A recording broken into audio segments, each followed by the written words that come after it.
নমস্কার বন্ধুরা, সবাই কেমন আছো? আশা করি সবাই ভালোই আছো। সৃঞ্জনা ডেলি ব্লগের পক্ষ থেকে সবাইকে স্বাগত। চলো আজ আমি তোমাদের একটা নতুন রেসিপি শেয়ার করে দেখাবো। প্রথমেই আমি নিয়েছি একটা বড় সাইজের পেঁপে, তারপর নিয়েছি দুটো আলু আর একটা টমেটো, আর আমি নিয়েছি 4 চামচ মতো মুগ ডাল। মুগ ডালটা এখানে সবজির থেকে কম পরিমাণে নিতে হবে। প্রথমে আমি মুগ ডালটাকে ড্রাই রোস্ট করে নেব যাতে হালি গন্ধটা না থাকে। আমার আজকের রেসিপিটা হলো সম্পূর্ণ নিরামিষ, সেই জন্যই কেউ স্কিপ করো না। স্কিপ করলে আমি কিভাবে রেসিপিটা বানাবো সেটা তোমরা বুঝতে পারবে না। মুগ ডালটা আমি 2 মিনিট মতো ভেজে নেব, কেননা বেশি ভাজা হয়ে গেলে এটা সেদ্ধ হতে অনেকটাই সময় লেগে যায়। এরপর প্রথমেই আমি দিয়ে দিলাম তরকারিটা বানানোর জন্য পরিমাণ মতো তেল। তেলটা দেওয়ার পর আগে থেকে সবজিগুলো যেগুলো কেটে রেখেছিলাম সেগুলো দিয়ে দেব। সবজিগুলো এক এক করে সব আমি দিয়ে দিয়েছি, এগুলো অল্প একটু ভেজে নেওয়ার জন্য। তারপর দেওয়া হয়ে গেলে আমি দিয়ে দেব পরিমাণ মতো নুন, আর ওপর থেকে দিয়ে দেব হালকা একটু হলুদ।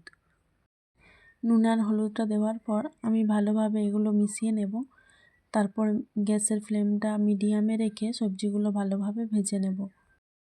সবজিটা ভালোভাবে ভাজা হয়ে এলে আমি যে মুগ ডালটা আগে থেকে ড্রাই রোস্ট করেছিলাম ওটা একটু জল দিয়ে ধুয়ে ওই সবজিটার মধ্যে আমি দিয়ে দেব সেদ্ধ হওয়ার জন্য। সব সবজিগুলো যেহেতু আমি একসাথে সেদ্ধ করব, সেই কারণে আমি একটু বেশি পরিমাণে জল দিয়ে দেব, কারণ মুগ ডালটা সেদ্ধ হতে অনেকটাই সময় লাগে। তারপর আমি একটু ঢাকনা দিয়ে এটা ঢেকে রেখে দেব। 5 মিনিট পর ঢাকনাটা খুলে দেব। তারপর দেখব যে এগুলো আধা সেদ্ধ হয়ে গেছে। এইবার আমি এগুলোকে আলাদা একটা পাত্রে নামিয়ে নেব। এইবার তরকারিটা তৈরি করার জন্য আমি দিয়ে দেব তেল। তেলের ওপর দিয়ে দেব একটা ছিঁড়ে রাখা তেজপাতা। তারপর দিয়ে দেব কাঁচা লঙ্কা। কাঁচা লঙ্কাটা দেওয়ার পর দিয়ে দেব 5 ফোড়ন, আর 5 ফোড়ন দেওয়ার পর দেব গ্রেট করে রাখা আদা। এরপর আমি আদাটাকে ভালোভাবে ভেজে নেব, কেননা ভাজা কম হলে একটা আদার কাঁচা গন্ধ থেকে যায়। তারপর দিয়ে দেব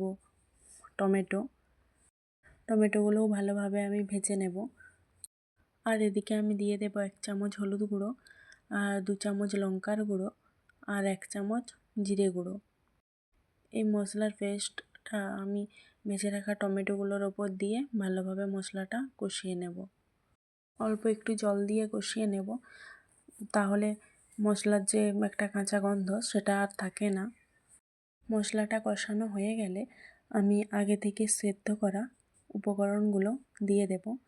তারপর ওগুলোকেও আমি ভালোভাবে মশলাটার সঙ্গে আরও একটু 5 মিনিট কষিয়ে নেব। যেহেতু এটা নিরামিষ রেসিপি, সেই জন্য তরকারিটা একটু সময় নিয়ে রান্না করলে তরকারির স্বাদটা আলাদাই আসে। তোমরা যদি আমার চ্যানেলে নতুন হয়ে থাকো তাহলে আমার চ্যানেলটি সাবস্ক্রাইব করতে ভুলো না, আর ভিডিও ভালো লাগলে একটা লাইক করে দিও। তরকারিটা ভালোভাবে কষিয়ে নেওয়ার পর আমি অল্প একটু জল দিয়ে তরকারিটা ফুটিয়ে নেব। তরকারিটা যেহেতু আমি রসালো রাখবো, সেই জন্য ফুটে গেলেই আমাদের তৈরি হয়ে যাবে তরকারিটা। এরপর আমি দিয়ে দেব ওপর থেকে ধনেপাতা কুচি। ধনেপাতা দিলে একটু আলাদাই গন্ধ আসে। ধনেপাতা দেওয়ার 1 মিনিট পর আমি গ্যাসটা অফ করে দেব, কেননা ধনেপাতাটাকে বেশি ফুটিয়ে দিলে ধনেপাতার গন্ধটা আর থাকে না। এইবার আমি তরকারিটা নামিয়ে নিয়েছি। এটা একদম রেডি খাওয়ার জন্য। তোমরাও নিরামিষ দিনে এরকম তরকারি বানিয়ে দেখতে পারো, আশা করি সবার ভালোই লাগবে। আজকের ভিডিওটা এখানেই শেষ। দেখা হবে পরের একটা ব্লগে।